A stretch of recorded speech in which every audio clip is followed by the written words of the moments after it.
With Payne, Strategic Affairs Analyst, is with us on the broadcast, as is Professor Asif Ramiz Dodi, South Asia and Middle East Asia Foreign Policy Analyst. Professor Dodi, let me begin with you first. How do you view this, the ramifications of this case, which in fact has been lodged against Facebook? What are the implications for the social media giant?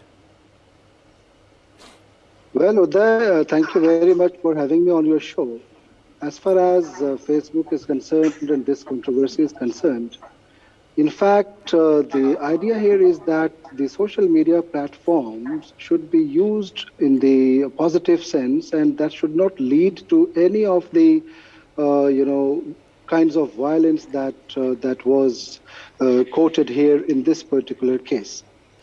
As we know that more than 10,000 people were killed, and if they claim there's a big number, they are saying that Facebook posts were one of the main reasons why this kind of violence took place in Myanmar. And they are claiming this at this moment, and this is like it's in the court, and it has to, we have to wait and see what exactly is going to happen. But I personally believe that Facebook is something, even WhatsApp, Facebook, and these social media sites, they are now everywhere, and every single person, like when you talk about India or any part of the world, they are using social media as a tool. Some of them are using it as for the constructive things, and whereas there are many, they are trying to use it in a destructive way.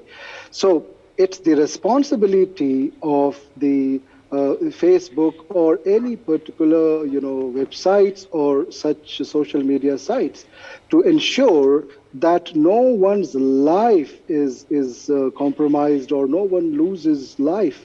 Because when it comes to spreading misinformation or misguiding people, or there are many posts, not only in terms of this particular case, but you can see that there are many cases, Uday, and posts that lead to these kinds of problems. So it is a kind of like, they are claiming that it was because of the Facebook posts. Let's see what happens there, Uday, in the court. And there are different kinds of international laws and court of justice, and also, we have to see how this unfolds, the entire thing.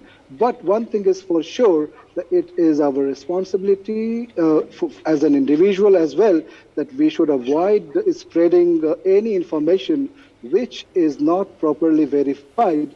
And it is the responsibility of Facebook as well not to encourage or not to spread anything that leads to the destructions of this kind.